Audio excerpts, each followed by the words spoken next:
Okay, and as if by magic, we've now got ourselves stood in front of the 360, a car that you know incredibly well, not just because you're surrounded by them here at Barkaways every day, but because you're actually in the dealer network when these came out. I was an after-sales manager in the dealer network when these were launched, so we've gone from the sort of early mid-90s.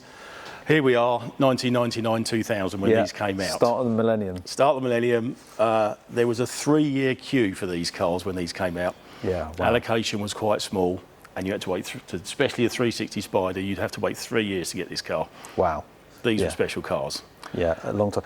And quite a lot of change from the 355 to the Whilst the 355 was a quantum leap from 308, 328s, 348s in technology, then we've come into the next decade, so we've gone again. So we've got all aluminium bodies, rose jointed suspension, with the next generation of sort of ECUs and the speed that things happen. Like I said, your phones have got better, car technology got better.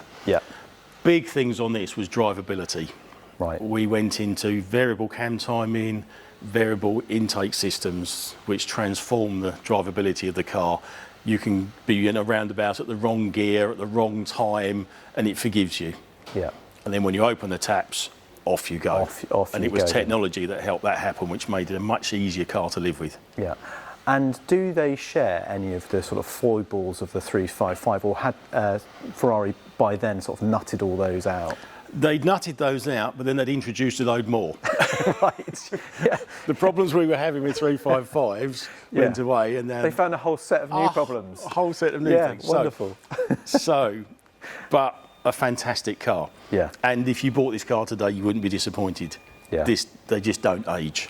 Yeah, well, they look brilliant, and they offer that kind of that perfect timing of that lovely marriage between old and new, don't they? And they still get that beautiful analog experience. So again, let's do the same as we did with the 355. Let's look at some of the things which we should be considering when looking to buy one of these cars. Same. I won't go through the basics again. So paintwork wise, yes, it's a fairly flat front, so you are going to get stone chips, so it will have been painted.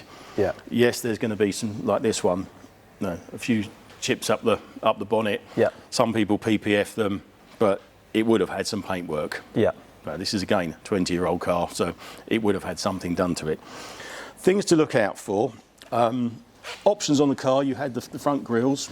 Yeah. You had, we call them the egg boxes. So you had the square plastic ones, so you've got which were standard. You don't have the problem with the lights down here because they're all housed up in the. They're all up in there, here, which is great. You've got a choice of grills or square plastic. Yeah. Xenon headlights were an option. You can tell if it's got pop-up headlamp wash. Yeah. And then you've got the headlights. Now, whilst these are really good, they do create a problem. If they mist up or get deteriorated, which they do, you can't get inside. Right. So you get condensation in here. You get condensation in there. I've seen bugs in there, or they discolour. Yeah. You can't get inside. We've tried to get them off, and I know some other people have tried to get them off. Warming up the plastic, trying to split the lens from the cover. It's very hard to do, and I think some people have succeeded. If you paint the car, you've got to buy new headlights. Right. So yeah, it's not going to match. And if anything happens to this, and if they do go a bit off colour or anything, you'll buy new ones, and these are thousands. Yeah. You can't just polish these. You can polish the outsides. Yeah. You can mop them, polish them, come up brilliantly, but you can't do the insides. And sometimes these are really good condition. This is an 04 car. Yeah. So the lens there is all good, but then on the inside you've got some. Yeah. If you get one if there's any damage on these headlights, and someone says, "Oh, that's right, we'll sort that out," I'd say good luck. Yeah. Okay. Ask them to do. That's good. That's good to know straight off the bat. Because again, buying these off Ferrari. You have to buy them to body colour. Right. So you'd have to buy it, not only find a light and the right side, and to be the right colour for your car. Wow. So they're very hard to do. Yeah, it's just that's again, straight away. That's the thing where you think, gosh, it's that in the design, sort of thinking forward. At some point somebody's going to have to replace this.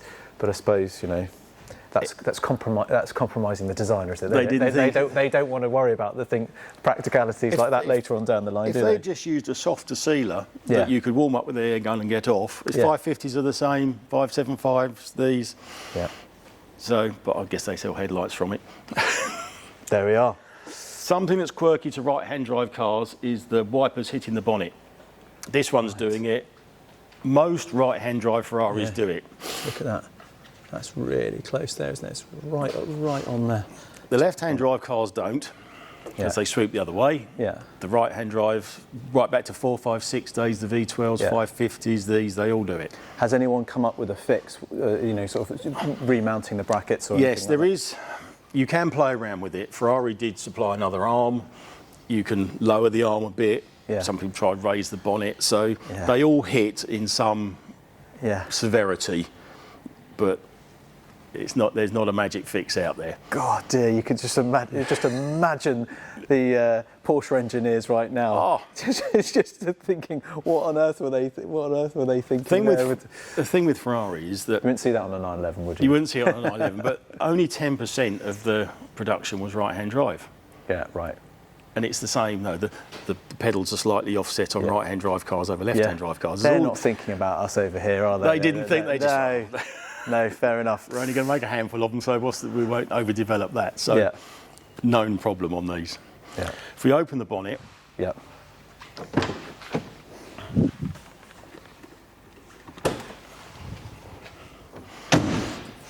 And of course, straight away, sort of opening in a different way to the 355, isn't it? So, pretty much the same as the 355. You've got the sort of deep square loading area. Yeah, still a decent load area. Quite nice actually. Yeah. You've got the tools again. Slightly different design box, but the same theory. Yeah. Beautifully done by Shadoni, with all the Ferrari spanners and bits in it. So again, a nicety to have, and it's just, and the little tow bars all tucked away in there as well. Yeah, very nice, very nice. So you've got the toolkit.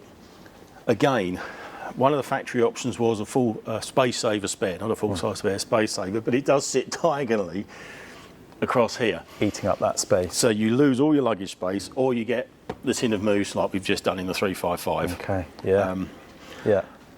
Again, stickers, colour codes, same satin sort of coating. Yeah. All the way around, same sort of finish around the bottom here, so you can see consistency. Again, aluminium now, so different bodies. Yeah. So there's a join here, so any cracks or movement. Yeah. Much harder to fix aluminium than it is steel. Yes. There's very few people out there that can do it well. Yeah. So any repairs are going to probably show up more.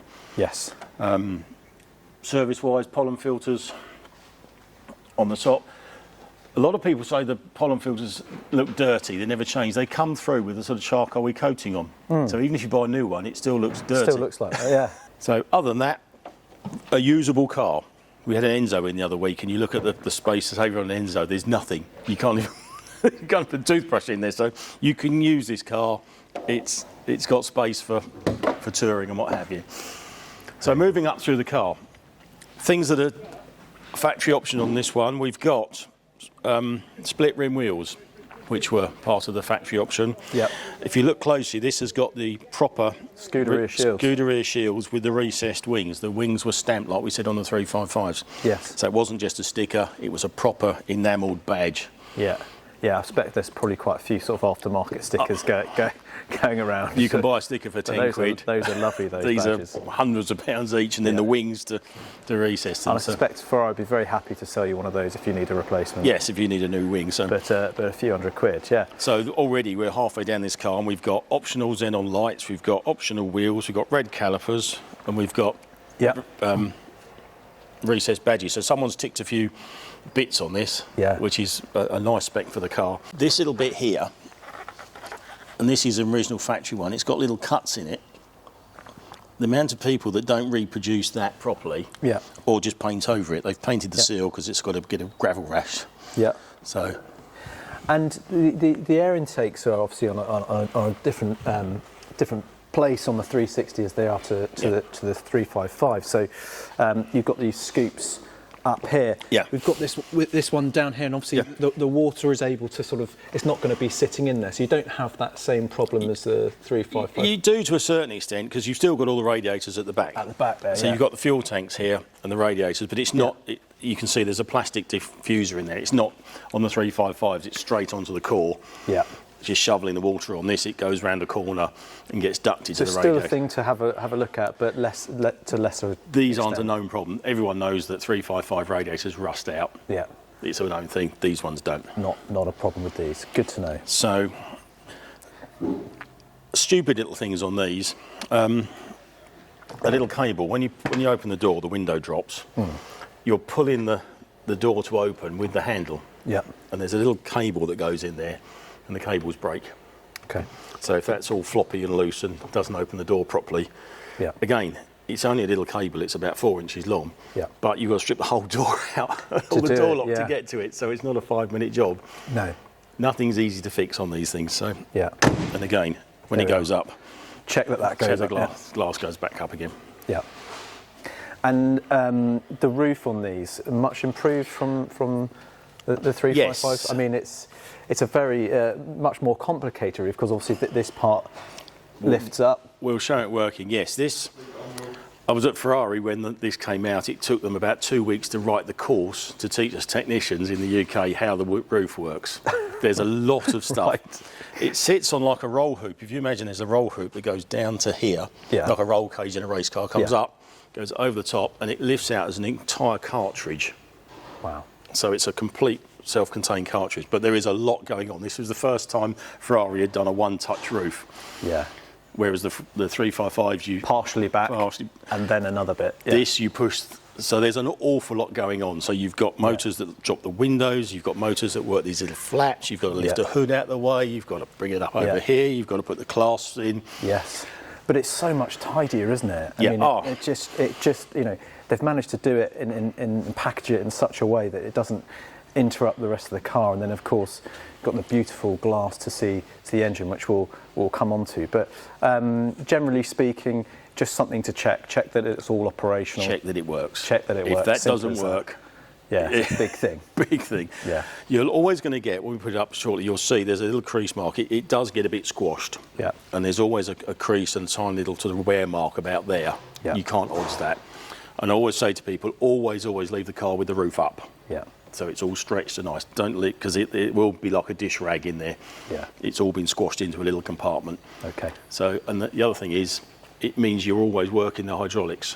Yes. If you're working all the relays and all the switches, then it's going to keep going. If it's been left squashed under there for months or years, then chances are it's not going to work. Okay. So always leave it in the upwards position.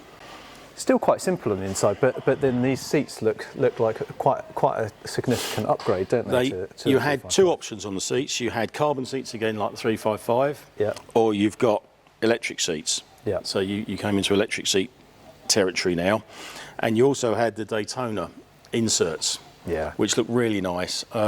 Going back from the old days of the Daytona in the 60s.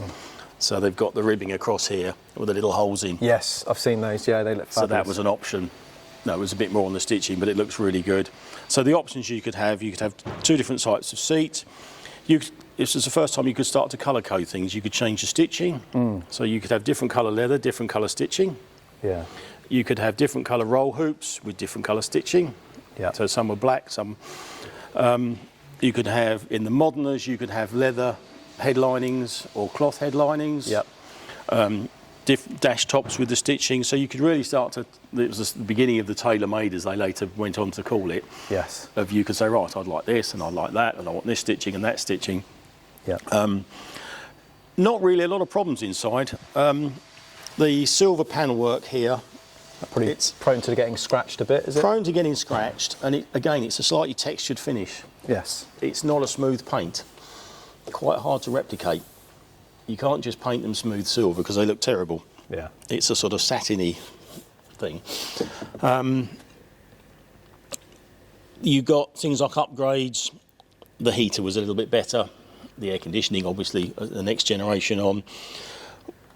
Stereo, you had an option of a you had the standard stereo with the door speakers, or they did an upgrade, which was a sort of box speaker between the seats. Beautifully done, all trimmed in leather, really nicely done. Yeah.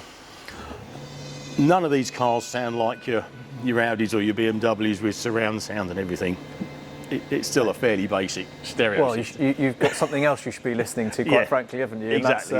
that's that back here. No Ferrari stereo is ever going to think, you're not going to sit there and go, wow, this sounds great. No. It's a bit like the sat-nav. This was the first one they put sat-nav in. Yeah. You'd be better off just getting your phone or Tom. Get your iPhone out, yeah. By the time you'd sit there and program the thing, you could have driven there. Yeah. But that was what it was like in the early 2000s. So that was so.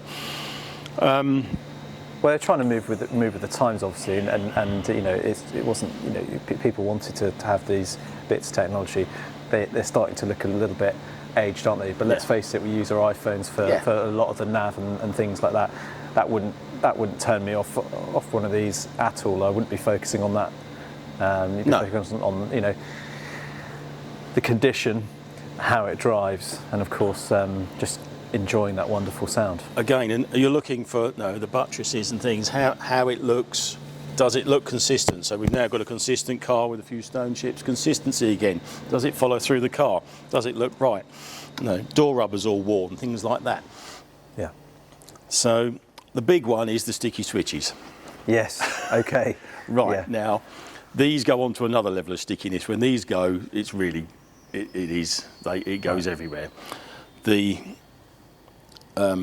door switches on the doors go. The grab handles go. Yeah. All the switches in the middle go.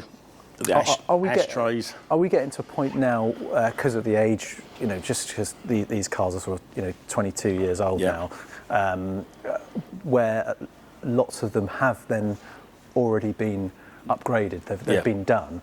And so if you're lucky enough to sort of be getting into, chances are you might be able to find one that's had it already if you've done. had it already done, it is getting expensive to do now. I don't know, there's people that have said, oh, you can just wipe it off and it's fine. There's companies in the States that we just take them all out, send them to the States, they come back all done, refurb. Beautifully done, all the white lettering's all back in them, and they look brilliant, but it is not cheap.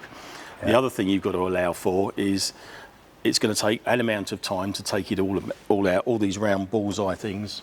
So we've got one we can show you. So it's going to take several hours to take the car apart. Yeah. You've got to package it all up. You've got to insure it. You've got to send it somewhere. They do their bit.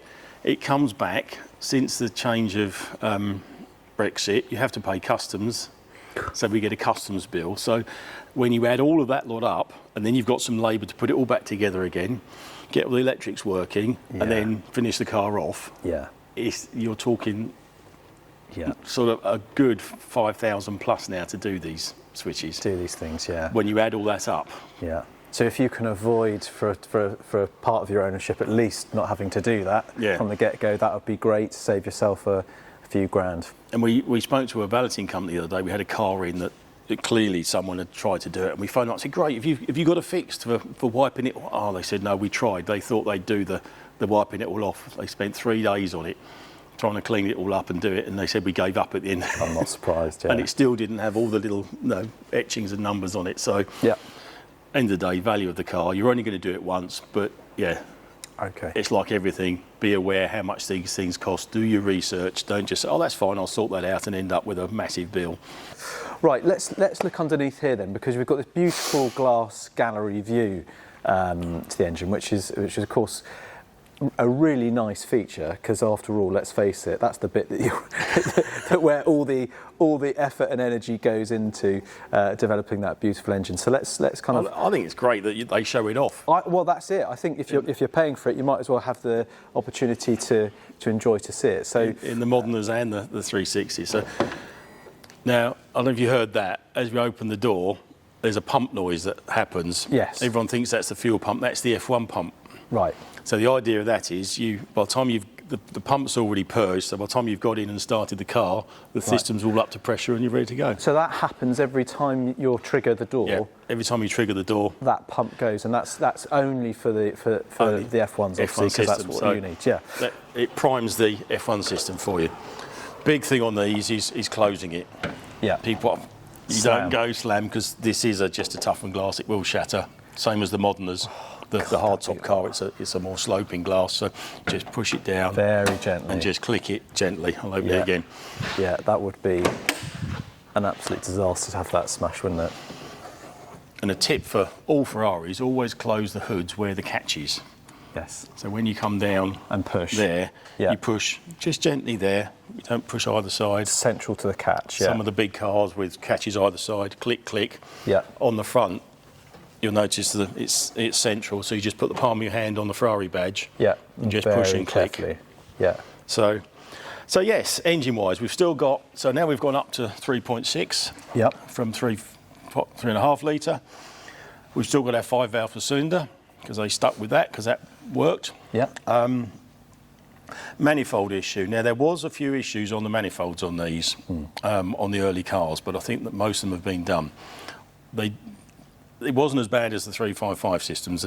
They do break, but there was a few of them that they were sucking up bits of cat and putting it back into the engine. 430s started to do it as well. So there was a mod out. So check your body number, your assembly number down here. Yep. Oh, that's easy to see and easy to spot, isn't it?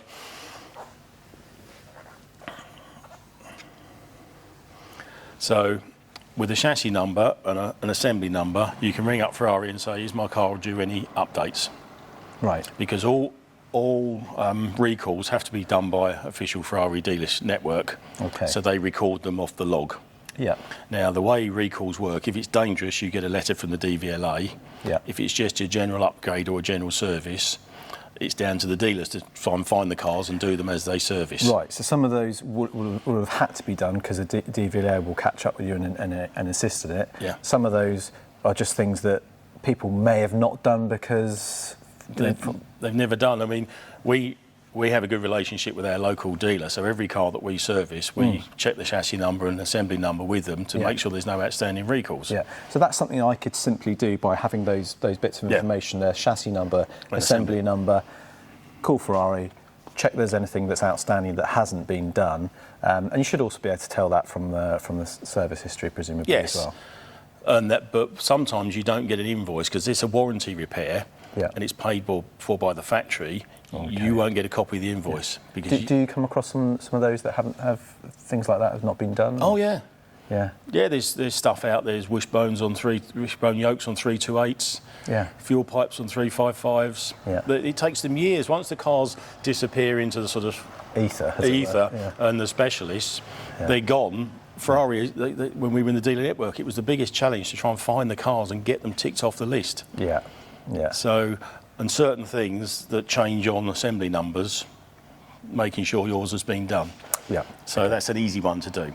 So engine-wise, again, pretty bomb-proof. If you look after it, it will look after you. Yeah. They don't break. Yeah. But if you blow the coolant or whatever, you're going to have problems. Things that go wear out, so to speak. You've still got hydraulic tappets. The other big change on these was the variators. So going back to the old days when you had aggressive racing camshafts in a car, it would work brilliantly at 7,000 RPM, but at idle it was hopeless. So you either have a road setting or a race setting, and you can't drive race cars on the road because you can't drive around at 7,000 revs everywhere. No. So eventually technology caught up that you had a system that you could adjust the cam timing while the engine was running. Yeah. It's a really clever system, but it took until the 2000s for them to develop this almost. So the exhaust cams have got a variator on that's oil pressure driven that moves the exhaust cam timing. Yeah. So you get a really smooth idle and then a more aggressive cam timing when it opens up. The really early cars, and again these have been done, the variators used to break. Yeah. So it was only on I think the 99 and 2000 cars there was a problem, then they got sorted, so that's one to check. Likewise, the cam belt tensioners, the wall of the cam belt tensioner, one of the brackets was too thin and they used to break. So again, that should have been done by now. Yep. If not, it would have at least, I mean, a 2000 car would have had at least 3 or 4 cam belts done by now, so someone should have picked that up. Yes, yeah. So making sure that's just been done. The other thing that these have got is variable intake trumpets. That they're there's two channels. You've got a set of butterflies down the middle, so you can have a long journey for the air or a short journey for the air. And there's a valves in the middle. Sometimes the valves, a bit like the 355 exhaust valves, the bushings wear and they rattle. Yep. If it rattles, anyone who knows can put their finger down the side of the plenum and lift up the linkage. There's a little linkage down here that only a mechanic will find. And if it's rattling when it's idling, and you put your finger on there and it stops, you know it's not terminal engine, it's the little bushing in the valves in the top. Yeah. And you can adjust those out. And is that something you have to feel rather than you can just hear it, or? If you hear a rattling, you can put your finger down there, and there's a little linkage under there, and you can literally just stop it. Yeah. And someone says, "Oh, the engine's had it." No, it's just warm butterflies in the intake system. Yeah. So again, it's knowing the product. Knowing those things, yeah. So working through, again, F1 system went up another level. So we've got a faster thinking F1 system, which was good. Power steering is the same. Bosch electronic engine management went up another level. Yep. We can get into more of it now with the SD2 computer. Yes. So you can find faults and it'll record faults. Okay. On the 355s, it was an early system. You had to go into each ECU individually. Yeah.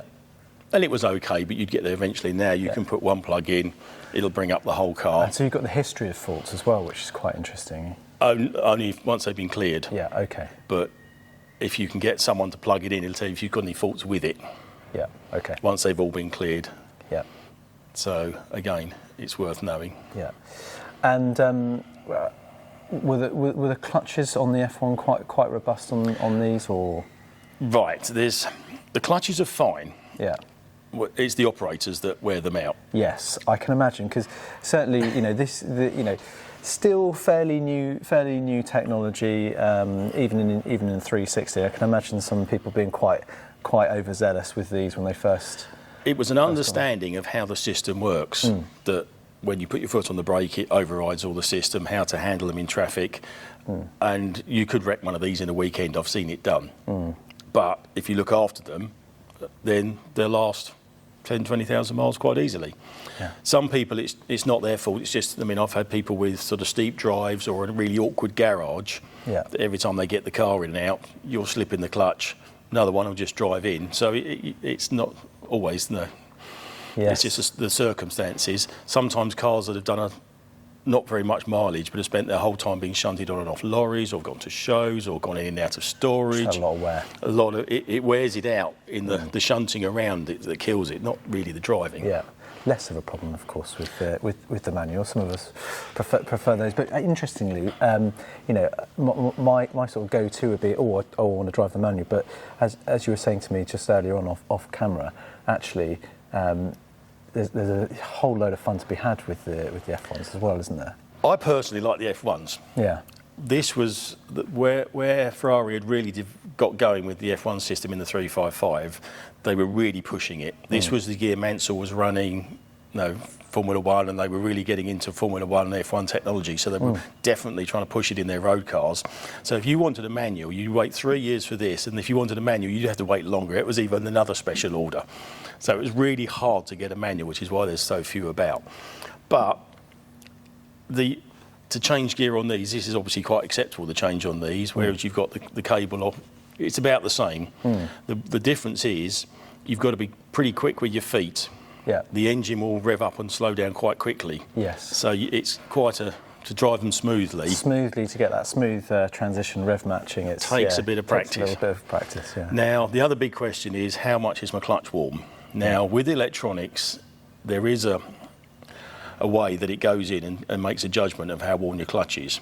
I'm a bit sceptical of it. It's a bit of an average.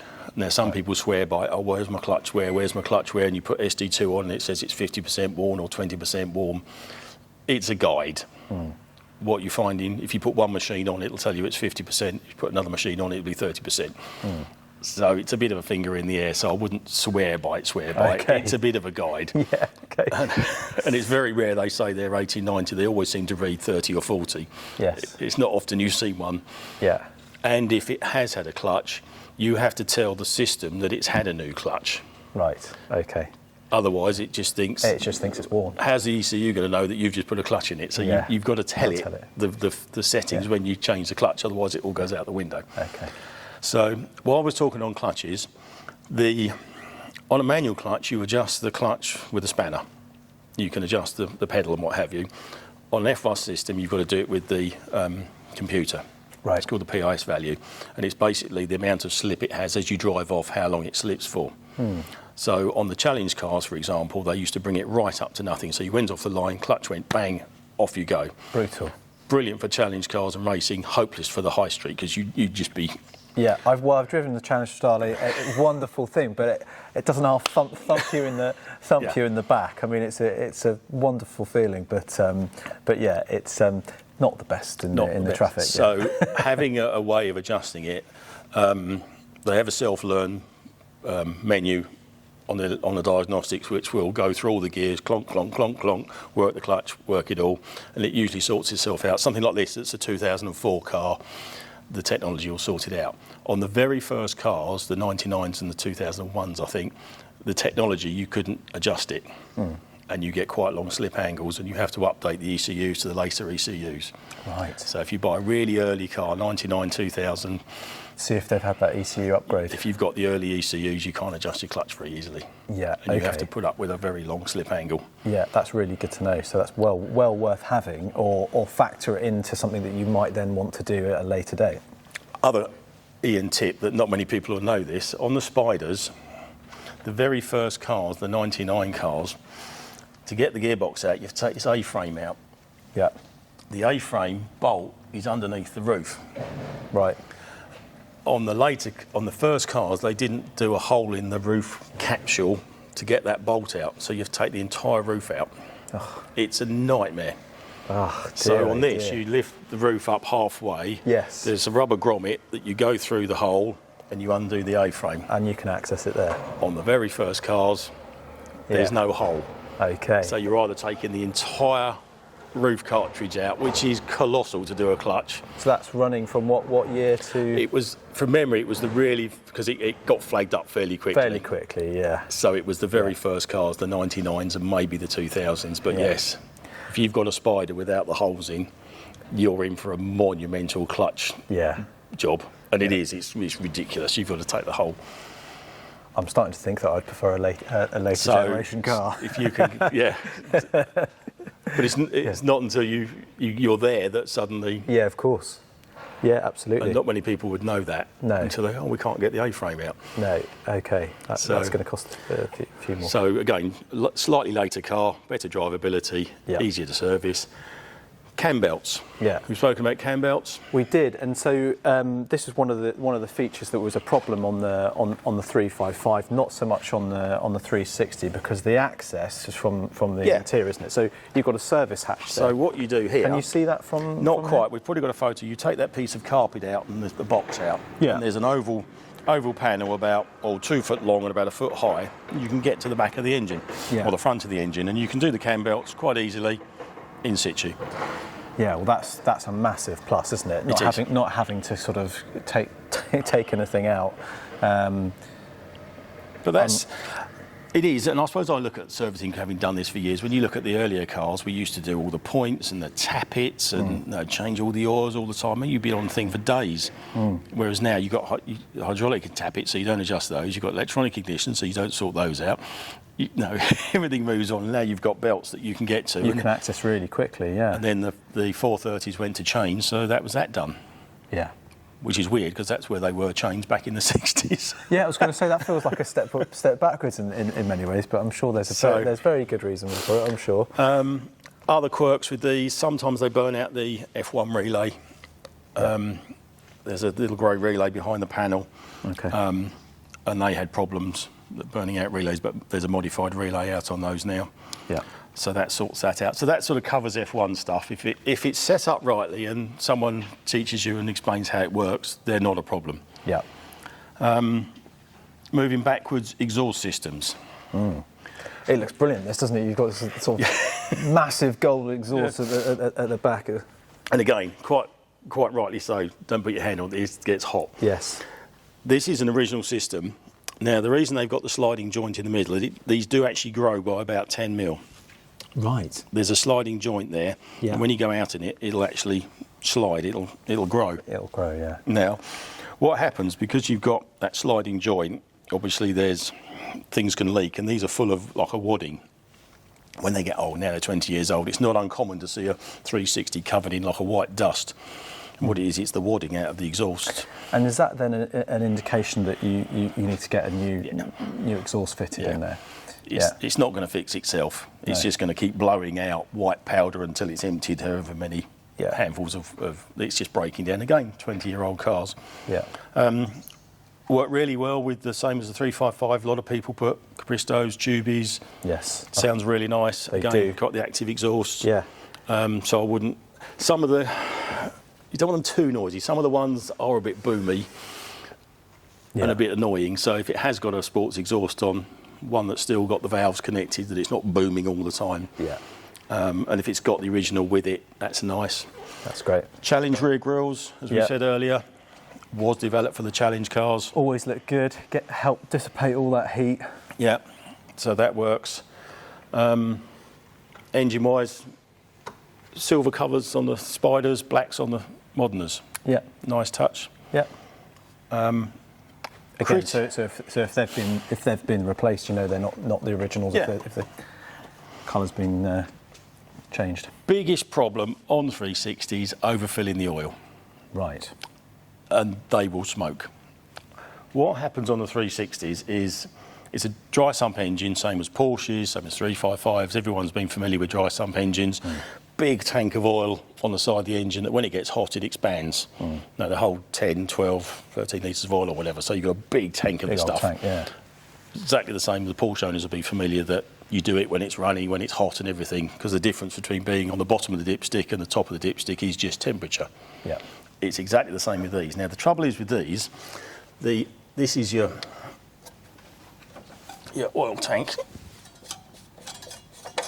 with your dipstick, with your 2 marks, minimum, maximum. You can see there, that's barely on the bottom of the dipstick. Yeah.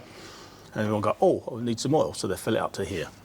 What happens then, when it gets hot, you've got your 2 inches there, it's up here somewhere. Way up, yeah. It's way up.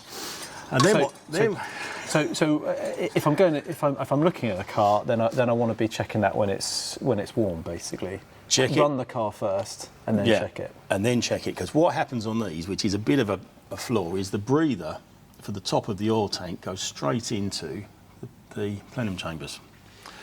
So what happens is when it overfills, it sucks it straight in to there. Inside here, you've got all the lovely Venturis. And I've seen them like swimming pools, literally full of oil, sort of that deep, an inch deep or something in there. Yeah. It just sucks all the oil out. And then what happens, you get plumes of, the things really do smoke. Yeah. If you're on high revs, you're basically sucking neat oil in. It makes a hell of a mess. Yeah, yeah. And it clogs all your cats up, it clogs all the exhaust up, makes a big smell.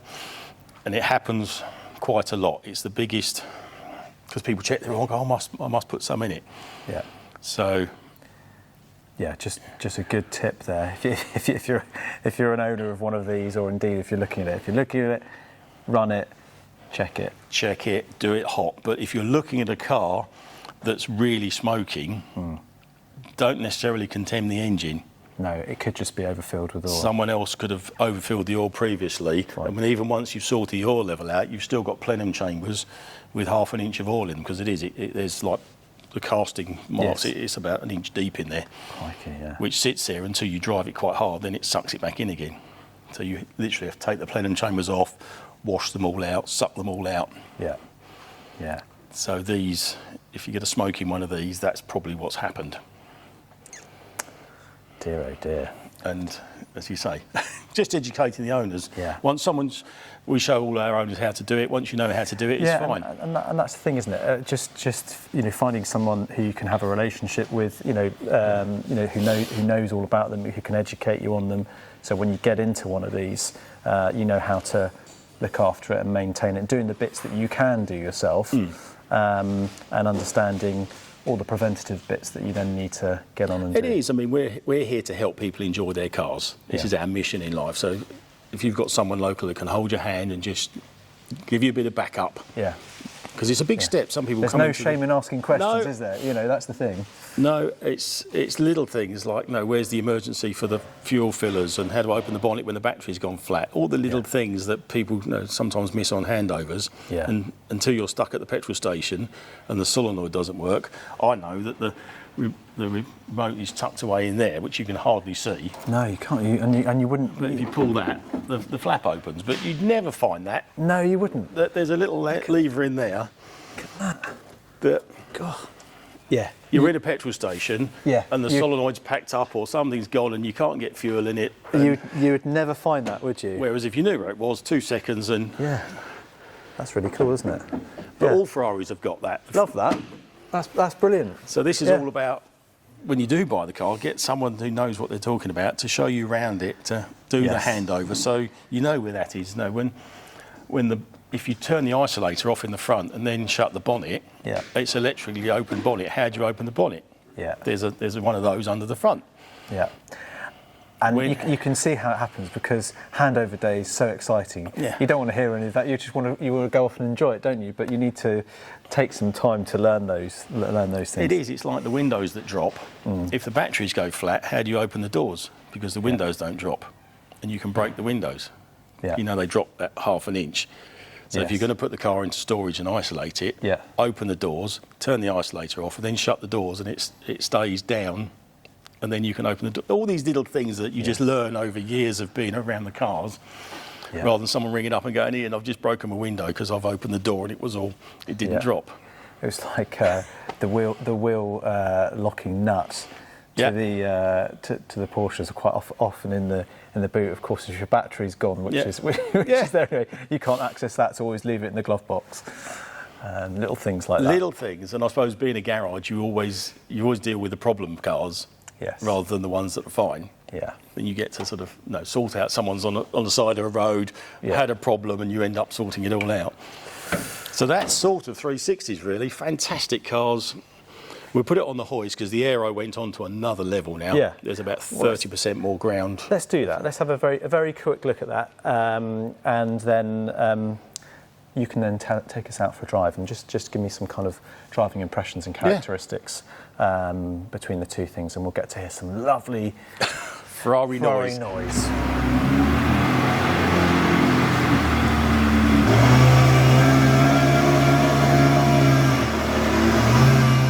Very flat underneath, all part of the air management. So we've got pretty much the same at the front. There's a few more scoops going on here to get air directed into the brakes and things. What you're looking for as a used car, I'm looking for consistency again. Am I looking for suspension that looks consistent with the age of the vehicle? Yeah. Am I looking that side looks the same as this side? I'm looking at the condition of the underneath. You've got the plastic bits, but you've also got the metal bits. Yes. Plastic bits get broken, someone runs over something. Metal bits, something's happened. So I'm looking here, it's got lovely consistent under seal and Dynatrol they used. Seals all nice and flat, all the rivets in the floor look nice. Yes. This is an original car, you just get a feel of it. Yeah. And then moving backwards. Now the thing you have on these is you can't see much of the engine. No. Whereas the 355 they uncovered it. Yeah. So on the 360 you've got this tiny little glimpse of the engine there. Now this is the difference on servicing, because some people on the servicing, that's your engine oil drain, will just drain the engine oil. Yeah. So you can drain the engine oil, you can change the filter up the top, job done. Yeah. I sort of think, well, you're missing half the car. Yeah. So we take them all off and do it all properly. So some people, sometimes it's like, how much do these things cost to service? Yes. Someone we take all the wheels off and wash them all, take all the under trays off and have a proper look at it. Yes, because there's not much you can see, let's face it, when you're looking underneath these. They're all so well sealed up. Yes. It's not until you take those off that you can really get a really good look. I know, Ben, my service manager, that you explaining what people do. There's no such thing as a straight service. So I can say, I can get this in. I can take that plug out, drain the oil, put new oil in, you'll be done. Yeah. Is that really what you want? Yeah. No, have inspect the wheels. But this is how it went from pretty much these onwards. No, mean, something like an F50, you'll spend hours getting the under tray off. It's huge. It's a great big carbon fibre. So you've got to get these things off to see behind. Yeah. And that's so talk to people about what's actually being done in service as opposed to how much it is, if that makes sense. Yes. Yeah. But clearly, yes, big engine, big air management. We've got these wing shaped, and they are wing shaped. It's quite impressive. Yeah, they are, aren't they? Yeah. But yeah. And you're looking again for damage and consistency. Yeah. So the big thing underneath on these is ball joints. Right. Everybody knows about 360 ball joints. Right. Let's give a quick education on ball joints.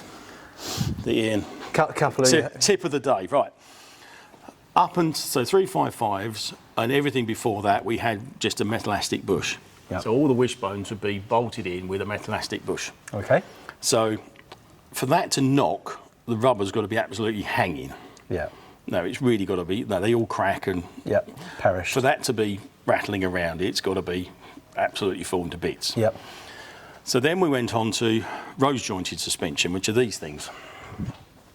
So what we've got now is a stainless steel ball in a cup. Yes. Okay. That's fitted. That's the outside. That's the inside, and you can't now this is good for race cars because it keeps it nice and tight. Now Ferrari decided that they'd go the race technology in these as road cars. This is great. It keeps it all tight. But if that cup wears by about 1 millimetre, it will knock. Yeah. And it knocks. Donk, donk, donk. So the trouble is, whereas those would wear, 10 years or so. And then you just change the rubbers. That. And it would be years before. You might notice it's a bit soggy, but for it to knock, it would be years. Yeah. These go every 5 minutes. Right. And these... Does anyone go back to the older technology? Not really, no. They just have to replace that You one? have to replace these. So Ferrari used to say that you couldn't buy these separately. You had to buy the whole arm. Oh, come on. So Ferrari's treat was the entire wishbone for the ball joint. You couldn't buy these, so Peel Engineering again did a fantastic job doing these. So you could then press those out and put a new one in. Now the trouble is with these, they're everywhere. They're all around the front suspension, they're all around the back suspension, they're on the tie rods, they've put them everywhere. And it's a bit like the full bridge. You do the front and the back goes. By the time the back's gone again, the front's gone. So you will get knocking on your 360. Yeah. You can guarantee it. Yeah. And you just fit these. Okay. And they wear out. And some people don't notice it. It's how easy / difficult is it to the job to replace those, and what's the kind of cost around them? It's a few hours' work. These are pressed into the bottom wishbone. Yeah. So you drop the ball joint out, you press them out. Yeah. And there's some special glue, and you press them back in again. Okay. Now Ferrari don't recommend it. They still recommend that you fit the whole arm, but 90% of the people will do that. Yeah. And they don't. I've never known one fall out. So sometimes if you've had one done 2 or 3 times, the arm might be a bit worn and the hole's too big, so you have to have a new arm. So, but knocking. So you go down. Depends on what sort of road you're on. If you're on a beautifully smooth tarmac road, you're never going to notice it. If you've got a road with a few, not just undulations or concretey road, it dog. Yes. So if you hear that, you that's most likely what it's going to be. But importantly, if you are test driving the car, then take it onto some various different surfaces, just so you can spot it if it has got it. And again, it might sound like the front suspension fault. It's not going to fall off unless it's actually come out of the. It's like that. It's a bolted-on component. It can't fall off. Yeah. But it is annoying. Yes, it would be. And some people go, "Look, I'll live with it." And some people go, "I've never noticed it because I'm on a smooth road." Yeah. You drive our yard here is quite bumpy, and you can hear them by the time you get to the road. Yeah. Yeah. So that's the biggest one. Another one on these. Because they've got such tight suspension, geometry is crucial. If these aren't set up correctly, they are horrible. I've driven cars that have got odd tyres on, and literally they're all over the road. You think, crikey, what's wrong with this car? Is it being an accident or what's gone wrong? And they've got Dunlops on one side and Pirellis on the other. I'm thinking, you just go, really? Well, you can spot that in photography of the on certainly on collecting cars. You can spot that a mile off when you're looking at the cars because of all the high-res images, it's easy to spot if someone's not put the same tyre on all four corners. Yeah, and it will really show up on these. You would really think you're like, crikey, what's gone wrong with this car? Yeah. Likewise, the geometry's really, you've got to be bang on this. Yeah. And again, it's part of the service that some people just don't worry about doing. So, but an easy fix. An easy fix. It's all shimmable. New tyres, and then just get the geometry properly set up, and that's something easy to do. But again, when you're first driving something, that's something that you could look out for, and not to necessarily worry straight away, because it might just be as simple as changing the tyres and having that geometry done. It is, and I suppose I look at it and think it's back to the history and how someone's looked after the car. If you've got someone sensible who's looked after his car, he's not going to put odd tyres on it. If you've got a car with odd tyres, you're going, crikey, what's happened here? Yeah. Unless there's a plausible thing that the guy was on holiday and he was the only one, and he said, look, I had to stick it on to get home, you go, fine. But don't look at my car. It's that sort of thing. So yes, ball joints, tyres, tyre ages. Yeah. All tyres are date stamped. Yeah. And if you know where the stamps are, because again, if a car only does 1,000 miles a year, it probably never wears the tyres out. But they go hard. Yes, I've encountered that when driving different things, and someone proudly tells you, "Oh, they're on original tyres," and you think, not necessarily a good thing, mate. So, again, they're not expensive tyres; they're big tyres, but they're not cheap. Yeah. So you go, oh, well, it's lots of tyre tread, but they're 10 years old. Yeah, it's gone hard. It's gone hard. No grip. And it's not until you change them, people go, oh, crikey, that's transformed it. So a car with tyre on something as sensitive as this, tyres, geometry, ball joints will make a massive difference to the way it drives. Yeah.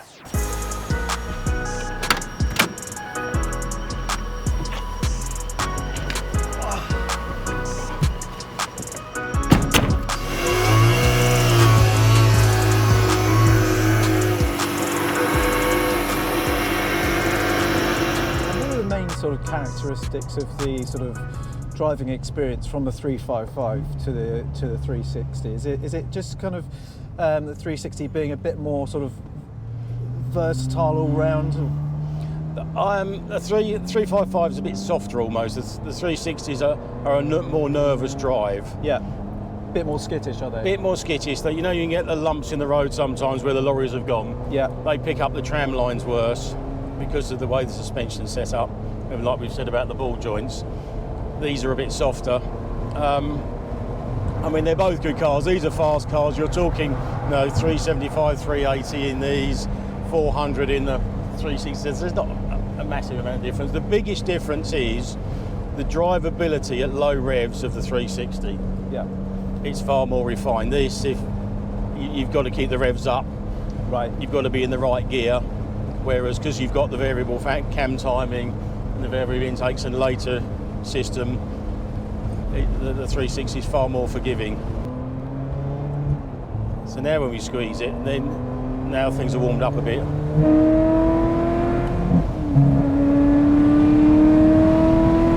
There it is. And that's what you're buying into with a 355. And it's a lot louder when you're following. Yeah, I bet. I mean, just once that opens up. And once you've sort of got comfortable with the gear change, you can do the little blips.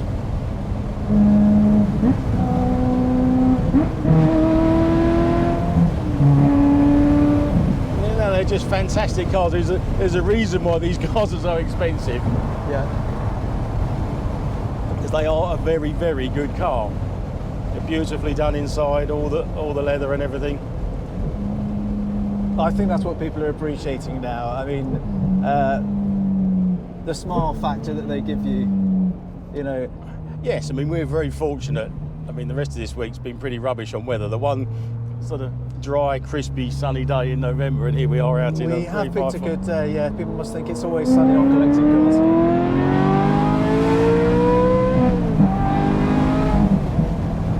What's not to like? Oh. That is just brilliant.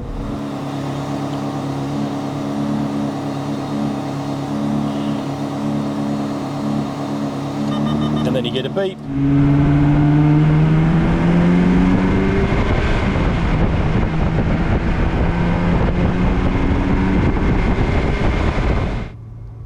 bigger car physically in size. Yes.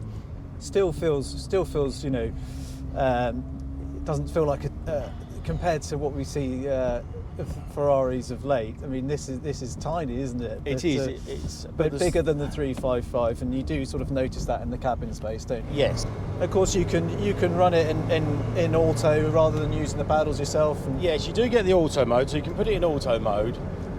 I'll be honest, the auto mode is a bit lazy. Yeah. You don't get the control. When you're doing it manually, you can back off a little bit, pull the paddle and then go. When it's in auto, it can be a bit nodding doggy. It'll change up in a minute. And as soon as you make that change, the auto cuts out into yes. manual. So as soon as you touch a paddle, it goes right. Okay. Yeah. So you've got two settings. So you've got the auto, which will change gear for you, and you've got the traction, the slippy. Yeah. Now this is for snow. What this does, it means you pull away in second. If you're on ice or even like wet grass or something, it calms all the gearbox down, it calms all the ECUs down, it makes it go into ultra sluggish mode. Yeah. So at least you can get off of whatever slippery condition you're in. Yeah. And it'll really try and help you through slippery stuff. But it is quite sluggish to drive. Yeah. So other things I'm looking for now is like all the crystals, because whilst the crystals in the 355 are just one panel, it's that little round piece. In this, it's the whole dashboard.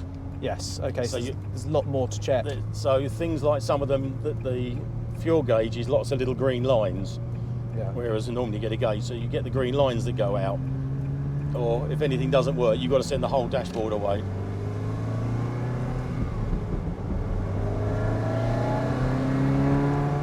So you can hear the bypass pipes opening. Not as pronounced as the sports exhaust. Yeah.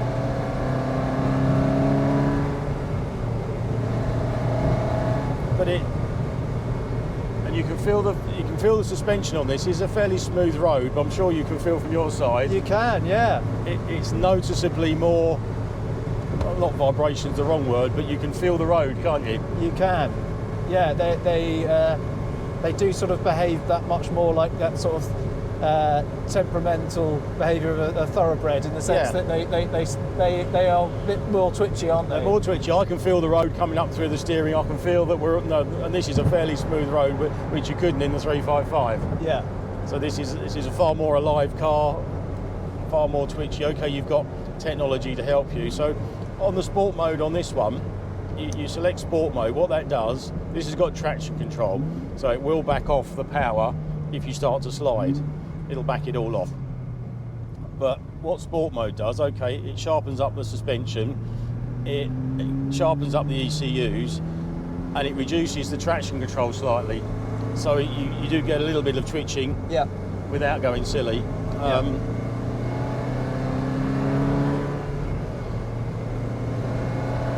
But again, it's making all the right noises that you'd want a Ferrari to make. Yeah, it's great, isn't it? And it does have that air of a bit more sort of sophistication about it. But I have to say, that kind of that rawness of the 355 Bark is intoxicating, isn't it? It is hard, because I think the 355 is so good. The 355 with the sports exhaust almost sets the bar of any car with any sports exhaust. Yeah. It's hard to compare. I mean, these you can put tubies on and they sound nice, but I think as a car to live with, if you were going to drive to Cornwall, then you wouldn't get out of this tired, would you? Well, that's been brilliant. It's been a really good insight into both the 355 and 360. So thank you for taking the time for doing that today, and for taking us out for a quick drive. We've thoroughly enjoyed it. Well, hopefully it gives people an insight and a bit of help and advice. Yeah.